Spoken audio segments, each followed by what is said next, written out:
Marquand, and you're watching Slash Sisters. Sorry, it's hard to say. You're watching Slash Sisters. Hello and welcome back to Slash Sisters. I'm Hallie. And as always, I am Jenny. Today we're going to be talking about one of the most iconic movie villains ever known in cinema history.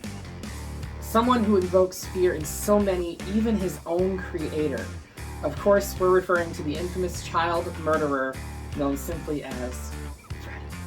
That's right. We are setting our dreams on the one and only dream demon himself, Freddy Krueger, from the original 1984 classic from Wes Craven, A Nightmare on Elm Street. So, let's get ready, Freddy, and get right into this. Now, this film was directed by the maestro himself, Wes Craven. Actually, written and directed. Yes. Produced by John H. Burroughs, Stanley Dudley's son, Sarah Reicher, Robert Shea, and Joseph Wolf. Music and score was by Charles Bernstein. Cinematography was by Jacques Haitkin. Special effects makeup by David B. Miller, Mark Brian Wilson, Louis Lazara, and Mark Shostrom.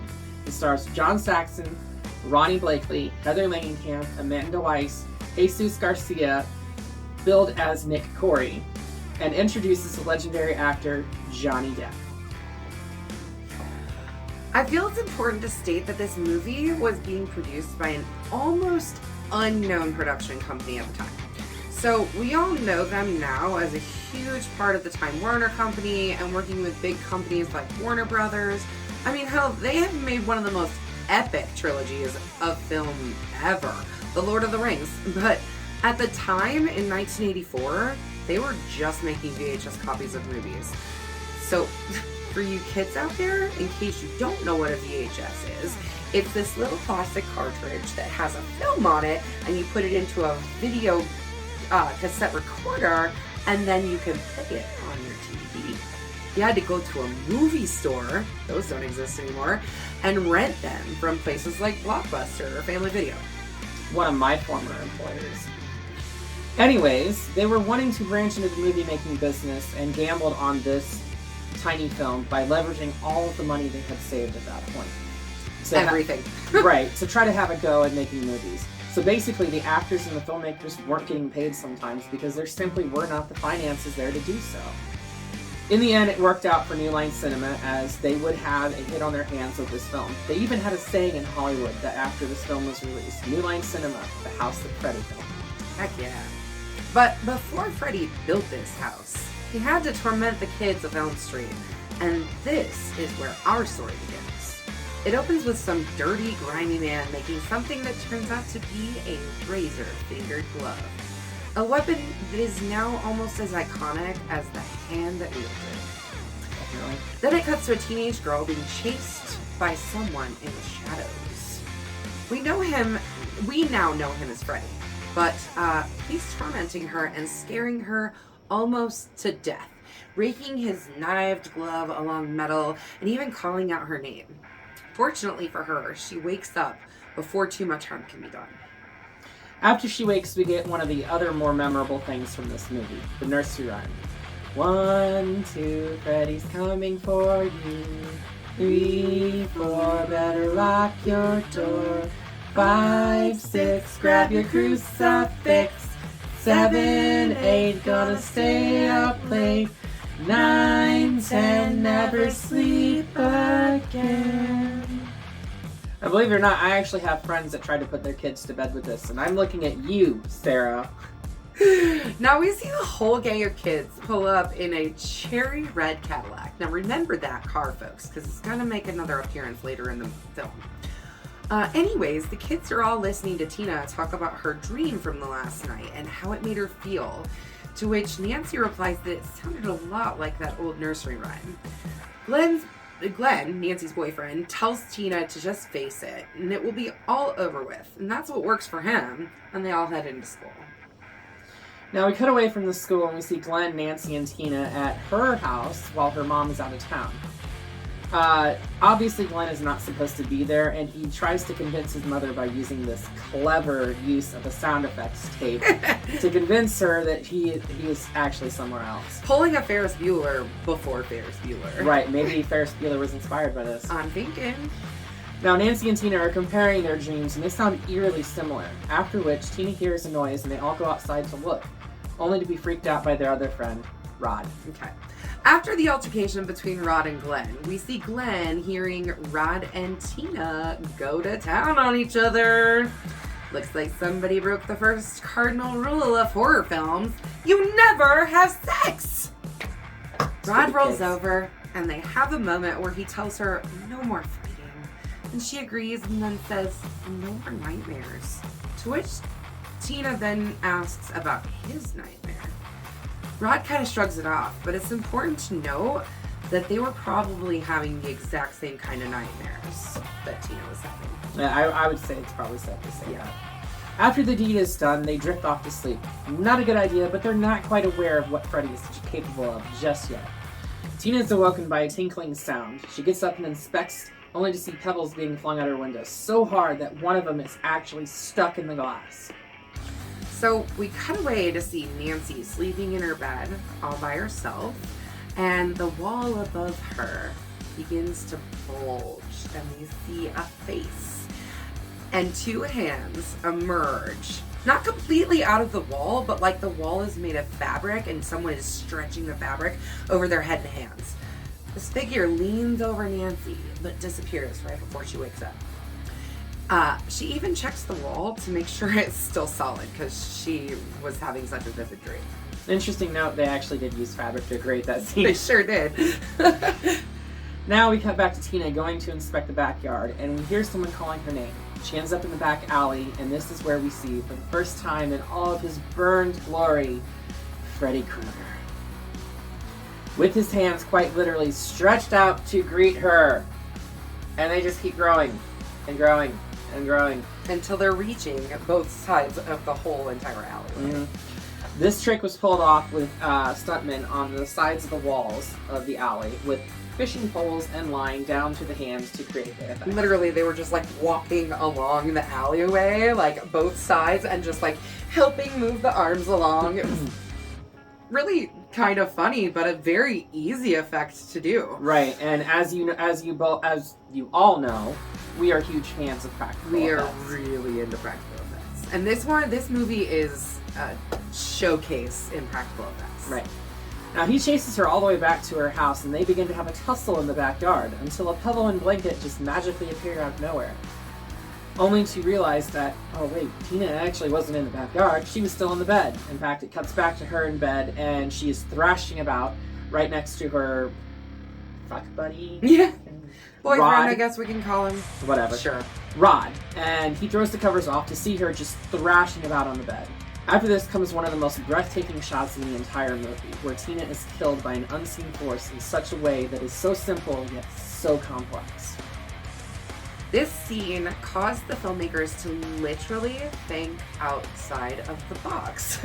So they created a gimbal with the room inside and made it so that the room could rotate upside down. Now this has been done before, but they were really pioneering a new way of doing this practical shot. We have to appreciate the amount of ingenuity and creativity that went into getting this shot. Definitely. It's a shot that only lasts about a minute, but it is something that everyone remembers. Mm-hmm. We see Rod sitting in the corner of the room with the camera over his left shoulder, and they were both strapped to the ground like their lives depended on it. Because they quite literally did. Yeah. Because then the room actually rotates around them. They were moving with the room.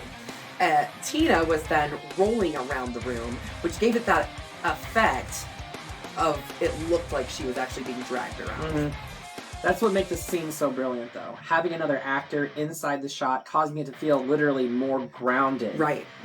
Of course, they had to use so much hairspray on him that his hair was like a rock after the shot was done. But it's something that has become an effective and endearing shot nonetheless. Yeah, for sure. And later in the film, they actually reused this same gimbal for another sequence, but we'll talk about that in due time.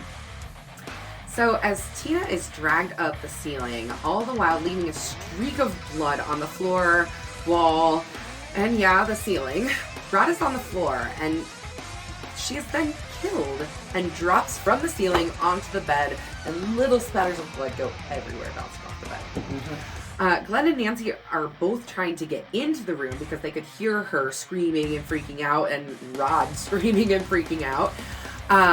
But they get the door open, and I don't know, Rod must have jumped out of a second-story window or something because he just wasn't there. Yeah, actually, if you listen closely, there is the sound of glass breaking. So Yeah, so he had to have jumped. He had to, even if he didn't jump, he broke that glass and got out somehow. Right, definitely. Because he knew that no matter what, like, he was probably gonna get blamed for that. Oh, and he did, obviously. Yeah.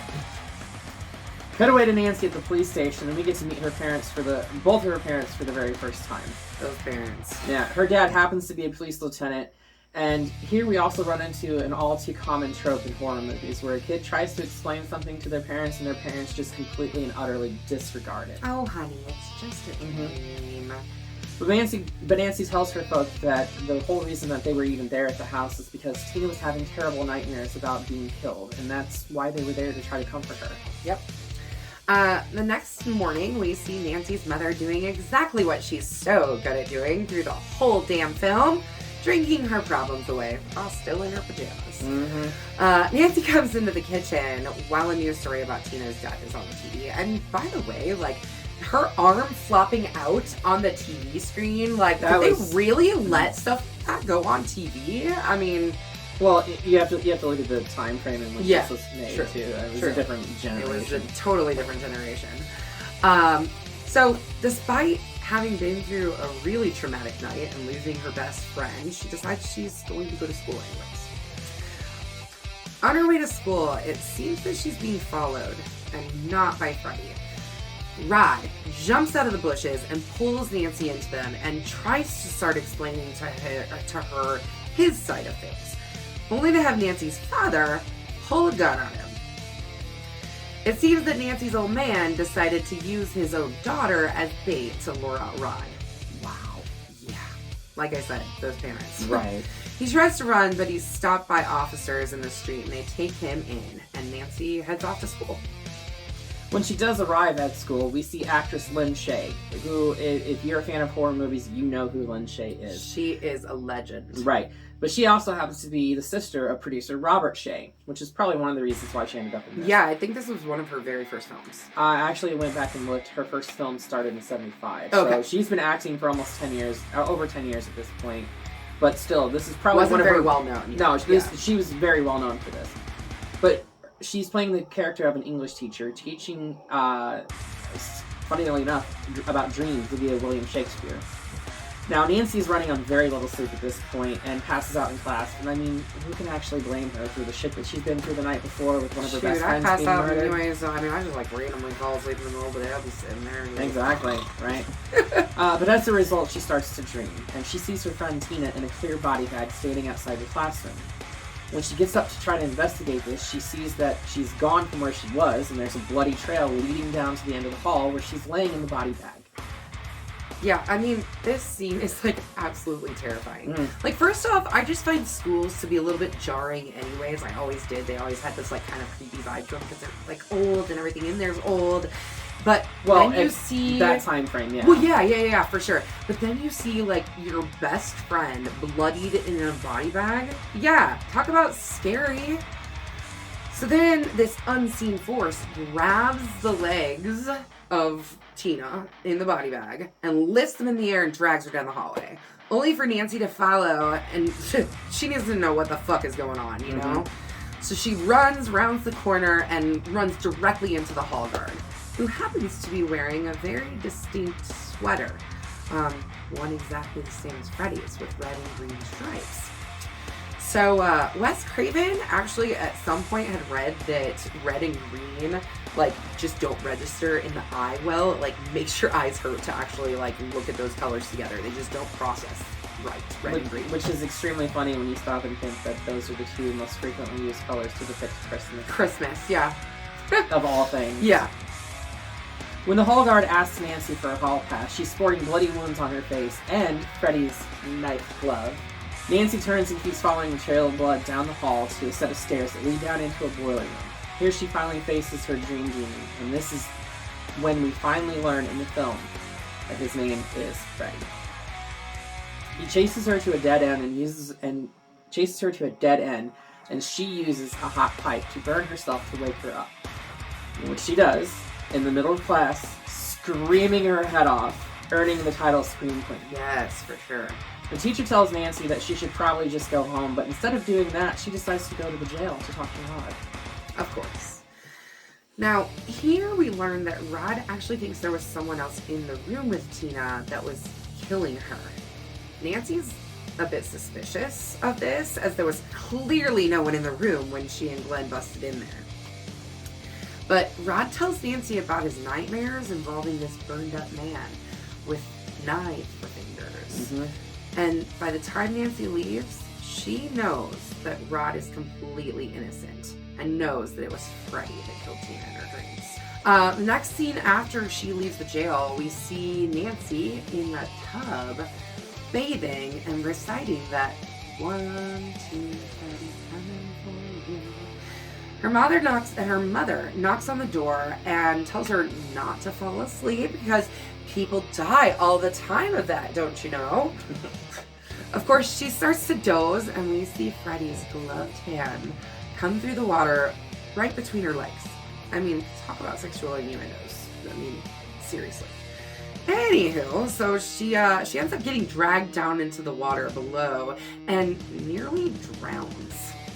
I mean, it's crazy. Let's talk for just a second about this practical effect. Because what they did is they actually took a bottomless tub, and they did this on the soundstage. They put it on top of a pool, and they literally had someone sitting between Heather Langenkamp's legs. Underwater, with the glove on. It was, oh gosh, who was it?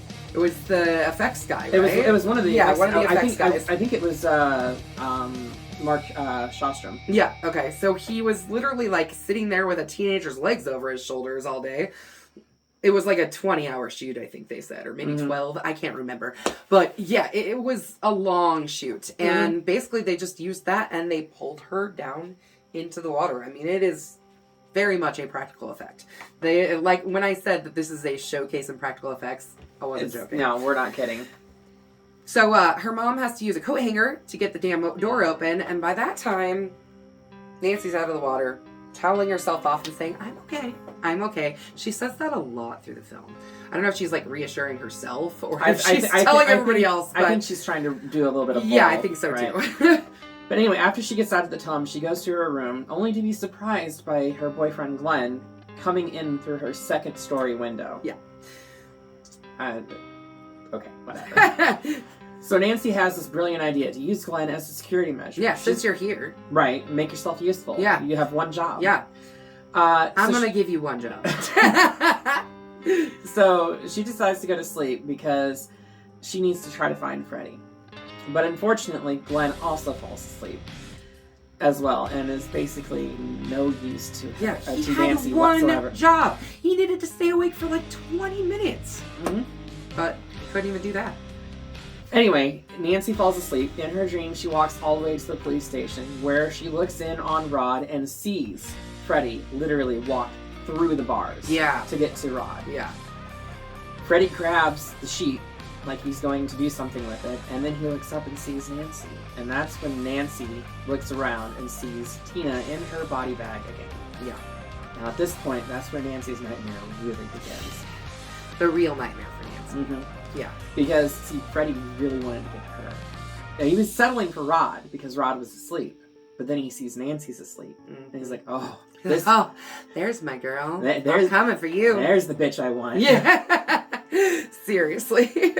So, in following this ensues a chase where Freddy chases her all the way back to her house. He does that like creepy run thing, which just, oh my gosh, it's so like, it's such a like jarring run. Like if you saw somebody running at you like that, I would scream. I would run and scream. I think that there's actually two reasons for that. One, to create a creepy effect, but two, because he had a real knife glove on his hand, so he was trying to run and keep away from himself. For sure. But anyway, he chases her all the way back to her house, and they get into a tussle, and her alarm clock goes off, right? Yeah, well, yeah. So it's in her front yard, but then they end up in the house, like running through the house, and they're actually fighting with each other while Glenn's sitting there sleeping in the room, and then her alarm goes off, and she wakes up. And then she lays into Glenn for falling asleep. Damn it, you idiot! You were supposed to stay awake! You had one job! Glenn and Nancy are next seen at the police station trying to make sure that their friend Rod is okay after Nancy's dream about Right. Freddy going for him. But of course, now that she's awake, Freddy has refocused his energies on Rod. And he begins to wind the sheet from Rod's bed around his neck, then pulls him up and hangs him. I mean, really trying to make it look like he hanged himself. Yeah, for sure.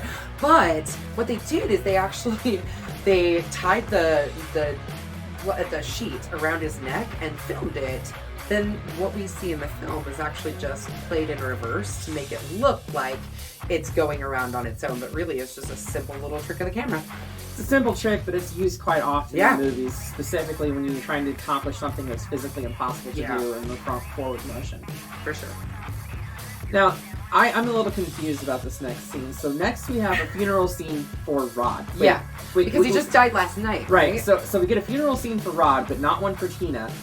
Okay, well, whatever. Tina just gets a body gods. bag and lots of dragging around, but sure. Right. Whatever, continuity gods. But this also indicates that Freddy has had to stop his reign of terror for at least a few days, because I don't give a fuck where the hell you live. If a person dies, they do not bury them the next day. No way. Period. Way. It does not happen. Especially when you've already got, like, other people that are dead in this small little town. Right. You know what I mean? Like, they're dealing with some shit here, and yeah, there's no way in hell that they're gonna have that funeral the next day. So either Freddy stopped his reign of terror, or they just were not thinking of continuity at this point, and we're like, fuck it. Yeah.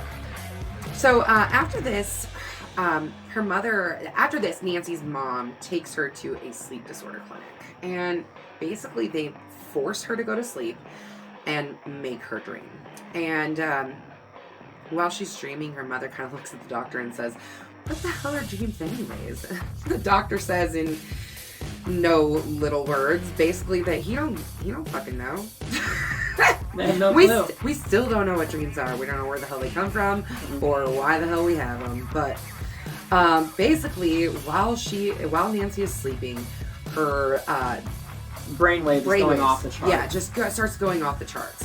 And the doctor is watching, like, okay, something's happening, and she finds a way to wake herself up. Actually, they have to go in and wake her up. Oh, yeah. They go in and wake her up, and she pulls Freddy's fedora from her dream into the real world. Mm-hmm. But she also comes back with a nice big cut on her arm, too. Yeah. After this, she quite literally goes into survival mode by reading a survival manual about booby traps. That's what I said! Booby traps! Oh my god. Is everything a joke with you? Yes. Okay. She will use this knowledge gained from this book to rig her house later. Then her mother adds bars and locks to the doors. Why? What a psycho. Like, her mom is freaking bonkers. Right? Like, okay, so my daughter's going through this psychological nervous breakdown, so let's keep her locked up. Yeah, let's lock her up in the house. Throw away the keys so she can't get out. Anyway, her mother actually goes on to explain, yes, Fred Krueger was a real person. Yes, he did do bad things. No, he's not going to hurt you because Mommy killed him several years prior. Mm-hmm. Yeah, and she also kept his glove. Why the in fuck their did basement? Why? No, not just the basement, the furnace. In the furnace, yeah. Like, that shit's air was, like, going through the whole damn house. I mean, I know they don't understand, like, cursed objects and shit like that, but, like, that's a cursed object right there. Right. Oh my gosh. Like, why the fuck would she keep it? If nothing else, this indicates, at least, that Nancy may not have been an only child. Yeah. It sure seems like maybe she had an older sibling that she doesn't. Right, because why would her mother keep that glove? Yeah, there's got to be a real reason for why her mom has that glove. Mm-hmm. Although it's never confirmed. No, it's not. Nancy realizes that Freddy is most likely a vengeful spirit of some kind and is actually exacting his revenge on the kids of the people that murdered him. Or, gave him his actual real justice. So she calls Glenn for support only to have his father basically tell her off. And he hangs up the phone and then takes the phone off the hook. Now she calls back and gets a busy signal. And she hangs the phone up. And it rings right back. All the while, Freddy is literally killing Glenn in one of the most bloody, disgusting things ever put to film. Glenn is literally like sucked into his bed, and gallons of blood rush out of the bed and land on the ceiling. Talk about a death scene. I mean, it's one of the more iconic death scenes for sure. in a horror film, honestly. I'm hard pressed to think of anything that tops it on the bloody scale or in just sheer shock factor. Yeah, for sure. Evil Dead 2 had a lot of blood, but it was like more Right. comedic. Than, Right. It wasn't, it was a lot of blood, like comedically Right. too much blood. Now, remember earlier when we were talking about the gimbal being used? Well, here it is being used again. So they repurposed the room to look like Glenn's room, placed it upside down, and had technicians on top literally dumping gallons of fake blood into the room. It wasn't the same fake blood that you usually see with like corn syrup and stuff. It was really just like dyed water because otherwise it was way too thick and didn't come out right. Right. So now it's interesting to note that the gimbal malfunctioned because they did not take in consideration the extra weight that the water was, or the fake blood was going to be adding to the room. And if you look closely, you'll actually see where the room starts to shift. It doesn't look like it's shifting because of the way the camera's bolted to the room itself is still stable. Right, but if you watch the liquid, it. you watch the liquid and then the sheet itself coming up from the hole, you'll see it tilt slightly before it cuts away. Yeah. At that particular moment, when it starts to tilt, all of the liquid blood in the room poured out of a window onto technicians down below, onto electrical wiring. They are so lucky somebody didn't die. Right. Luckily, no one got hurt on this, and they were able to continue to film. But god damn, can you imagine? Yeah. I mean, glad they figured that out. That weight will affect something like that. Yeah, after the fact. Yeah. So let's get back to Nancy and her answering the phone. Only to realize, she answers the phone. It rings back to her. She answers the phone, and she realizes it's actually Freddy on the line, letting her know that he's her boyfriend now. Yeah. Ah. Hello? Hello? Oh, God. Put it away. Put it away. Yeah. Anyways, she rips the phone out of the wall. Way to go, Nancy. At this point, she hollers out of the window to her dad, who's, across the street cleaning up her dead boyfriend. No big deal. Right. But she begs him, tells him, you have to come and kick in this door in 20 minutes. You have to. And then she sets off to set all her little booby traps all over the house. She does this basically because she realized that if she can bring Freddy's hat out of her dream, that maybe she can bring him out too, and her dad can apprehend him. For sure.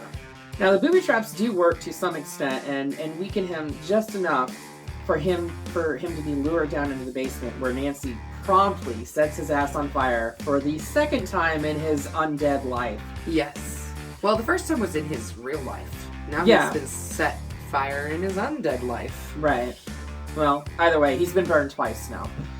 Now, we get this scene here where she runs upstairs to get away from him. Freddy follows, literally on fire. And I'm sorry, I have to stop and just talk about the stunt performer that stunt here. performer, Because this is nuts. So, he climbs up the steps on fire, gets knocked down, falls down the steps, starts... And that's where they were supposed to stop. That's where it was supposed to end. The coordinators are supposed to come in and put his ass out. He gets up and proceeds to go back up the steps, only to fall down halfway, and that's where they cut the scene. Like, I have to give this stunt performer props for his dedication to the shot and his actuality to get up. I mean, he was on fire the entire time. Like, his entire body was engulfed in This flame. was literally one of the longest continuous burns on cinema. Yeah. Like, I was thinking it was like 35 seconds that he was on fire for. And if you think 35 seconds is long... Try being on fire for 5 seconds. Right. It's not fun. I burned my arm really badly. I mean, I literally had like Freddy skin on my right hand for a little while. And that was about 5 seconds of flame on my hand. I cannot imagine what it would be like to be 30 seconds or more on fire. I am so good. Yeah. I mean, just the sweat would be awful from that. So she locks him up in the basement and breaks the window in the front door to get her dad over there to take him down. But these fucking cops, I tell you, they are so dumb. It's like they I don't know. They're just so dumb. He just stands there looking at her like, I wonder why she's screaming. Oh, why is there smoke coming out of that house? Yeah, wonder if I should maybe do something about that. Maybe I should get her father. Yeah, I'll run and get her dad.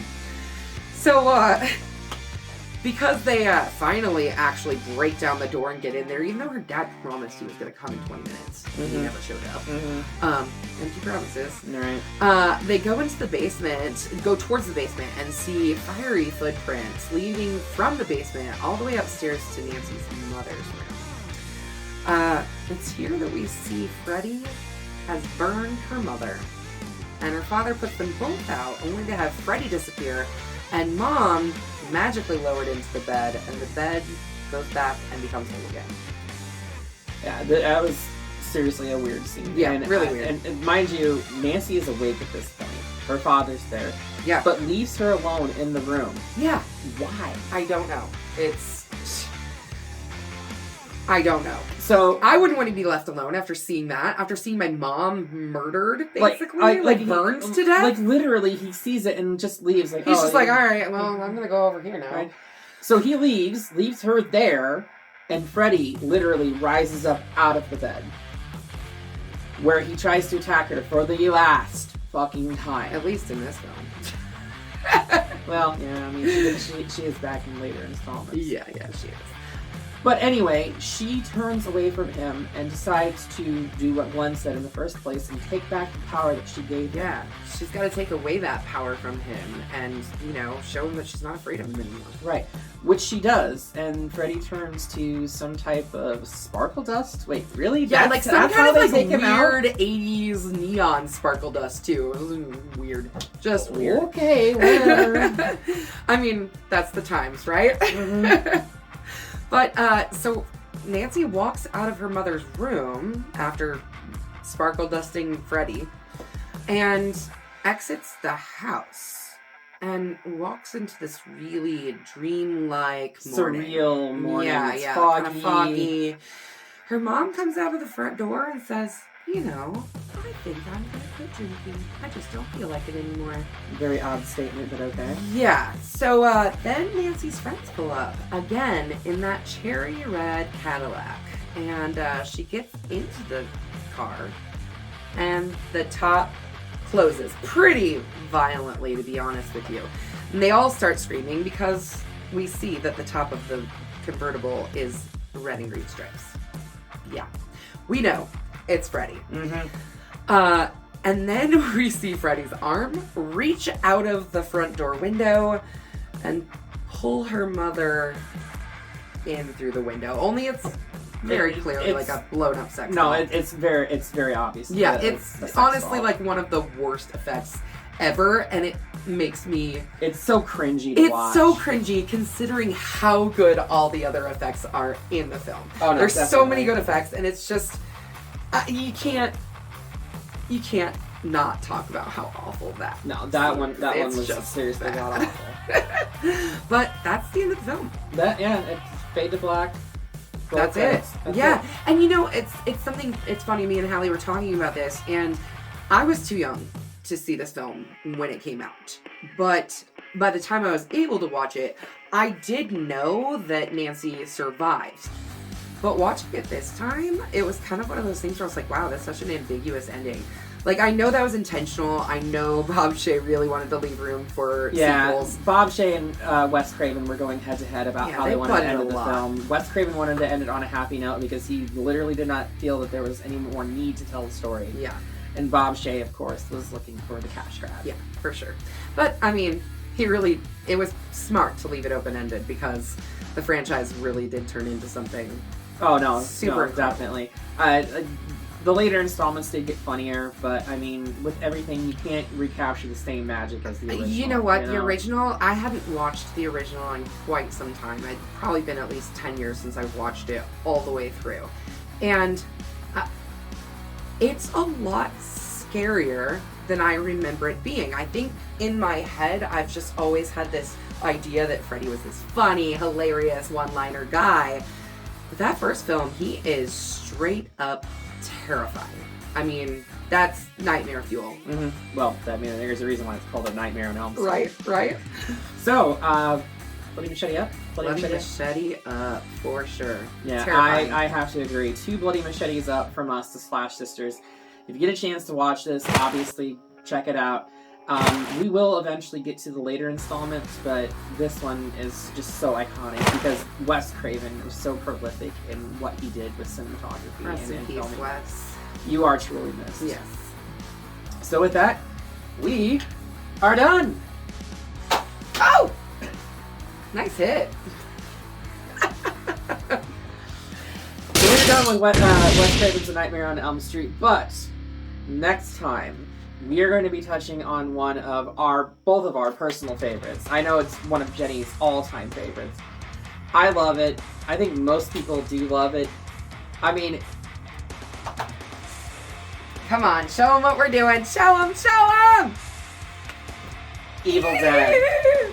Sam I'm Raimi, so excited. Bruce Campbell. What can't go wrong with I this? know, Seriously. I know. It's literally like a fart in a skillet or something. It's just something that you cannot recapture. Right. So join us in 2 weeks when we will be breaking down Sam Raimi and Bruce Campbell's friendship and their first movie together, Evil Dead. Yes. Oh, and don't forget, we are still trying to get to those 100 followers to give away our Ash Williams Funko Pop. It would be really cool if we were to give it away on the next video. So make sure you tell all your friends, make sure you're subscribed, make sure your friends are subscribed. Somebody needs to win this Ash Williams. Absolutely. So be sure to stab that like button. / the subscribe button. And make sure to ring-a-ling that grave bell so you stay notified on all of our latest videos. We will see you in your nightmare.